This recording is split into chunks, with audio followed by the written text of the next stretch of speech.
Good morrow, actors. Lindsay here with So Wise, So Young Shakespeare program. And today we are going to do an acting activity and we're going to continue reading our story of A Midsummer Night's Dream. But before we do that, let's review the characters that we've met so far. So first, we have a man who is in charge of Athens, Greece. What's his name? Do you remember? Duke Theseus. Duke Theseus is in charge of Athens, Greece, where our story takes place. And he's about to get married in just 4 days to a queen. What's that queen's name? Hippolyta. He's going to be married to Queen Hippolyta. But when they're planning for their wedding, someone comes in the throne room and is very angry. Do you remember what his name is? Aegeus. Aegeus comes in the throne room and he is so angry because his daughter, what's his daughter's name? Hermia, that's right.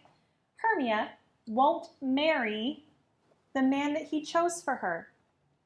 What's that man's name? I'll give you a hint. It starts with a D. Demetrius. Hermia does not want to marry Demetrius. She wants to marry who? Lysander. That's right. Hermia is in love with Lysander and they run away through the woods. There is someone who does want to marry Demetrius. What's her name? She's Hermia's best friend.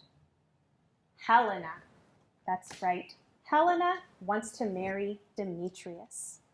Now, these aren't the only characters in our play. We also have some actors. Who remembers the actor's name that's going to play the knight Pyramus in the play? He's very loud. He wants to play all the parts. What's his name? Nick Bottom. That's right. Here we have Nick Bottom. And the director of the play, who's the director? What's his name? Peter Quince. Peter Quince tells Nick Bottom, no, he can only play his part in the play. There's one actor who's going to play the girl part. What's his name? Francis Flute. That's right. Francis Flute is going to play the girl part, and he's kind of upset about it. We have one more actor who's going to play the lion. What's that actor's name? Snug. That's right, and Snug is nervous about playing the lion's part. Look how many characters are on the board, and that's still not all the characters we met in the story. We have a king of the fairies. Do you remember what the king of the fairies' name is? Oberon. Oberon, the king of the fairies. And Oberon is in a fight with the queen of the fairies. What's the queen of the fairies' name? Titania. They're in a fight because Oberon wants a serving boy that Titania has, and she does not want to give him up. So Oberon thinks of a plan. He tells his helper fairy, do you remember what his helper fairy's name is? Puck. He tells Puck to go find a magical flower to play a trick on Titania. Let's see what happens next.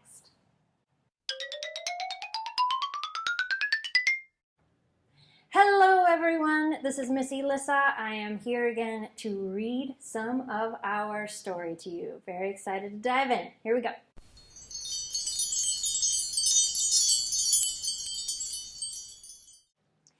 In another part of the woods, looking confused and lost, came Lysander with Hermia, who was tired and cross.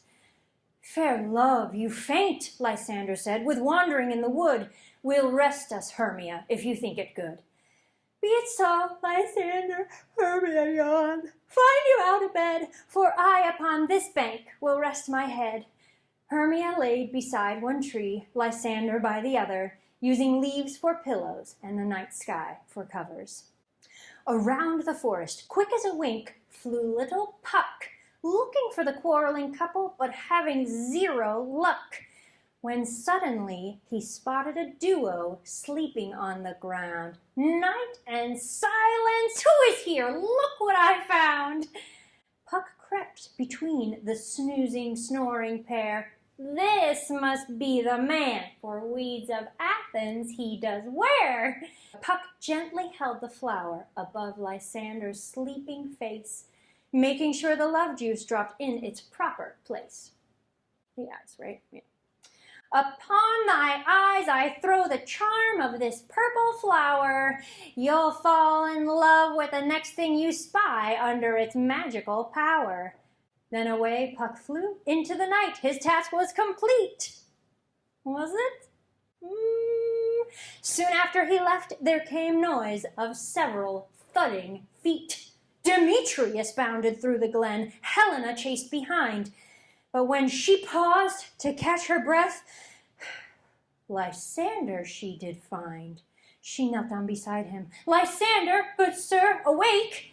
His eyes flew open, and run through fire I will for thy sweet sake. Helena was so confused, she couldn't speak a word. Where's Demetrius? Lysander stood. He'll perish on my sword. Do not say so, Helena cried, though it's Hermia that he cares for.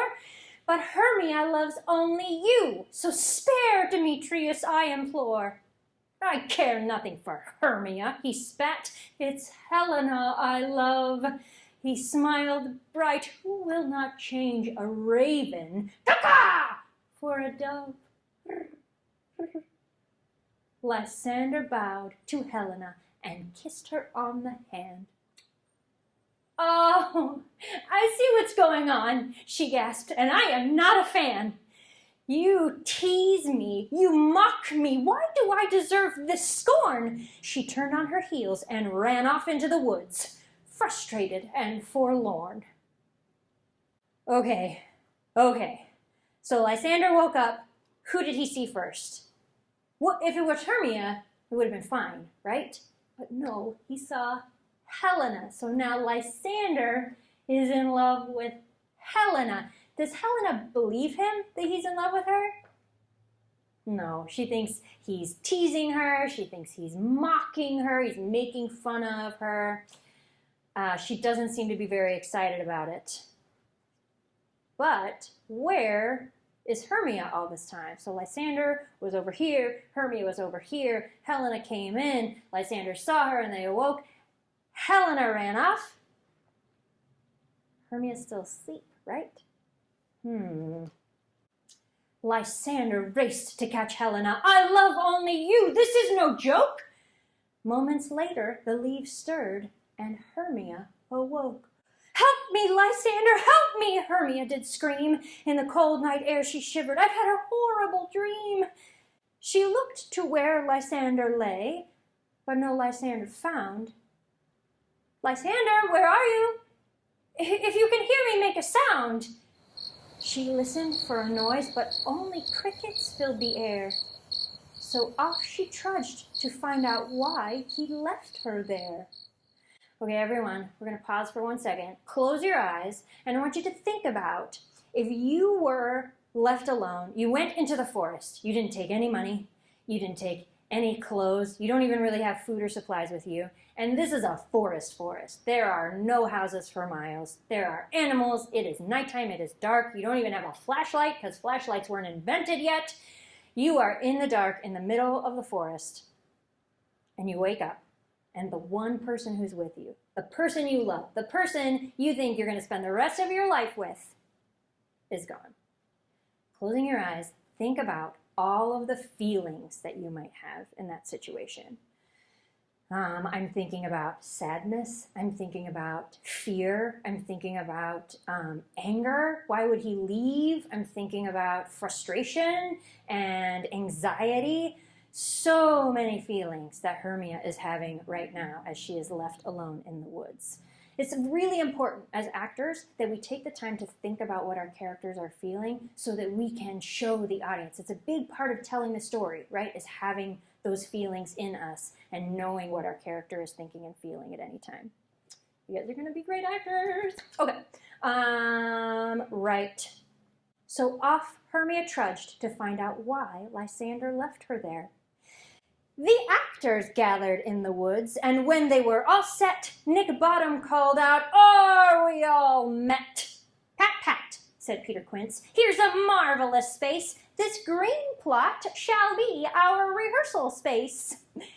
Robin Starveling, new name, and Tom Snout, also a new name, waited their turn, while Francis Flute paced with energy to burn. So Robin Starveling, we talked a little bit about names, remember, a few times ago. We talked about how names can be clues. What does the word starveling remind you of? It reminds me of the word starving. So what do we think Robin Starveling might look like? How do we think he might stand? If you are starving all the time, if you're just so hungry, how might that change how you're focused? It might make for a very funny character, right? If Robin Starveling is always looking for food, if he's always looking for snacks. And Tom Snout, what is a snout? We usually use that word when it comes to animals, pigs. Snout, it's a nose. A snout is a nose. So maybe Tom Snout has a big nose, or maybe he's always sniffing. So Robin Starveling and Tom Snout, two more of our mechanicals, they waited their turn while Francis Flute paced with energy to burn. Puck whizzed past the bunch but returned to the spot. This could be fun, the little sprite thought. Ooh, mischievous Puck. Bottom exited the stage to await his next cue, and Puck, the trickster, knew just what to do. When Nick returned to the group, something was wonky. He had the body of a man, but the head of a donkey. Hee-haw! "Oh, Bottom, thou art changed. What do I see on thee? Oh, monstrous, oh, strange!" The other actors did flee. "Why did you run?" Nick Bottom brayed. "Hee-haw! Hee-haw, hee-haw! I will sing that they shall hear. I am not afraid. Hee-haw, hee-haw," he sang to the skies, as Titania, the fairy queen, opened her eyes. What do we know about Titania at this moment? Was she just having a regular nap? No, she was having a nap aided by Oberon. She has the love potion on her eyes. What do you think is going to happen? Close your eyes, make a prediction. A prediction. I think this is going to happen next. Let's see. "What angel wakes me from my flowery bed?" Titania spied the man with the fuzzy ears on his head. "I pray thee, gentle mortal, sing again that note, for I love thee, and upon thee I will always dote." Nick shrugged. Mistress, there's little reason for that." "Thou art wise and beautiful," Titania replied, giving his head a pat. "Come with me, and fairies upon you shall attend." Nick gave a swish of his tail and followed his new friend. From his spot, Oberon wondered if Titania was awake, and what creature she'd seen. He hoped it was a snake. Was that very nice? "Oberon, I don't think you're being very kind." Puck dropped down beside him from the skies above, giggling wildly. "My mistress with a monster is in love!" "Titania loves a monster?" Oberon said with delight. "How now, mad spirit? What do you mean, you silly, silly sprite?" "A group of men were met together to rehearse a play that they'll perform on Duke Theseus's blessed wedding day. On the loudest one I played a trick," Puck said. "When he wandered from the group, I gave him a donkey head." That creature Titania saw when she opened her eyes. Oberon laughed. "This falls out better than I could devise. But did you find the Athenian youth as I bid you do?" "The juices on his sleeping eyes," said Puck. "That is finished too." "Well, here he comes. Stand close and watch," Oberon began. Puck was confused. Oh, this is the woman, but this is not the man. Hermia came into view with Demetrius close behind her. Hermia's voice was full of rage. "What did you do to Lysander?" "Lysander?" Demetrius questioned. "How would I know where he'd be? He doesn't seem to care for you. He left without apology. But I still care. I'd never leave. I pledge myself to you." "Get away!" Hermia shouted. "I've told you, we are through." Hermia continued on her way, leaving Demetrius in a funk. "She's too mad to follow," he stated. "I'll nap against this tree trunk." "What hast thou done?" Oberon glared. "Thou hast mistaken quite." "Oh no," Puck squeaked. "I put the juice in someone else's sight." "Fix it," Oberon scowled. "Helena of Athens, go and find. I'll use the flower on Demetrius and we'll get this realigned." I go, look how I go." Puck flew away at top speed. "Now to straighten this whole mess out," Oberon decreed. On Demetrius's sleeping eyes, he dropped the magic spell. "Here comes Helena!" Puck shouted. "But Lysander follows as well." "Stand aside," Oberon ordered. "This noise that they will make will cause our slumbering Demetrius to awake." Whoa! Okay, that was a lot. That was so much. Okay, so our mechanicals having a good time in the forest. What happened to Nick Bottom's head? Is it a normal man's head? Nope, it's a donkey head. Who did that to him? Puck. Yes, Puck. There's so much magic happening that sometimes we gotta just repeat it all to keep it all straight. Okay, so who did Titania see when she first woke up? Nick Bottom with his donkey head. Titania's in love with a donkey. Puck is so proud of himself. But what did we just learn? We learned that Puck did put it on the wrong person, right? We were right when we talked about it before. He mistook the clothes and he put it on the wrong guy. So now we have Lysander in love with Helena. They are coming into this clearing where who is asleep with love juice on their eyes? Demetrius. Demetrius is there. Close your eyes. Let's make a prediction. Who will Demetrius see when he wakes up? Think to yourself. Now, if Demetrius sees Helena, does that mean everything's fine? No, we still have Lysander in love with Helena. Still a problem, right? Who else could he see? He could also see Lysander, right? I don't know what's going to happen, you guys, but I'm excited for the next section of the story. And until then, I bid you fare thee well. A lot of exciting things just happened in our story. Next, we're going to do another acting activity with Jed.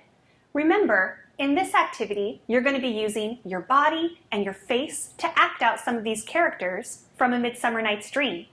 You're going to need some space so you can move around and also your imagination. Let's go ahead and get started. Hi, it's Jed again with another acting activity.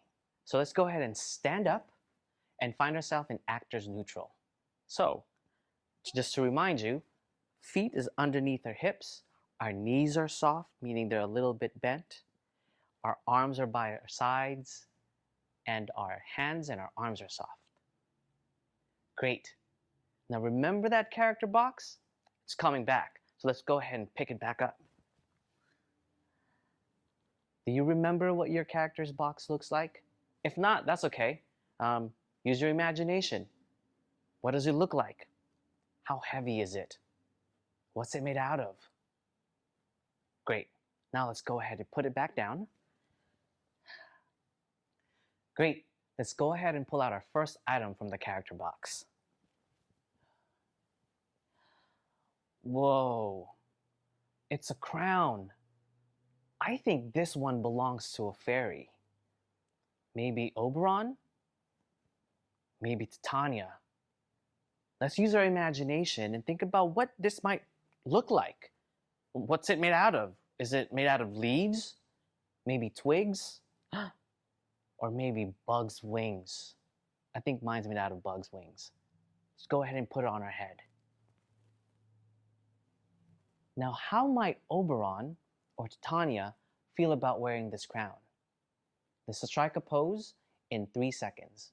Ready? 1, 2, 3. Did you do it? Awesome. This time, let's make it bigger. Strike a pose in 3, 2, 1. Oh, that looks great. Let's go ahead and take off our fairy crowns and put it back in the character box. Let's pull out our next item from the character box. Whoa! These are Puck's wings. Let's go ahead and air it out and put it on. Wow! Now we have to remember, Puck's a trickster. Show me Puck's best pose in 3 seconds. Ready? 1, 2, 3. That was great. Now let's do that one more time. This time, go bigger. Ready? 1, 2, 3. Great. Let's go ahead and take off Puck's wings for now and put it back in the character box.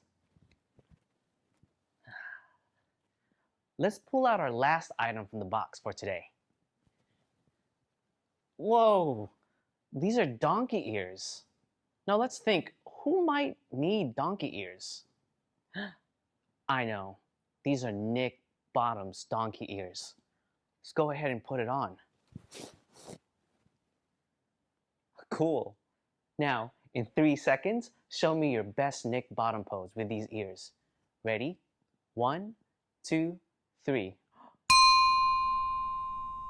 Great. Let's go bigger in 3 seconds. Ready? 1, 2, 3. Did you do it? Awesome. Let's go ahead and take off our donkey ears and put it back in our character box. That's it for today. We are almost halfway through our story, A Midsummer Night's Dream. And we got to act out even more characters today using our imagination. Let's do our best to bow and curtsy and tell each other, fare thee well, until next time. Ready? Fare thee well. For more educational Shakespeare videos, subscribe to our channel and click the bell to turn on notifications.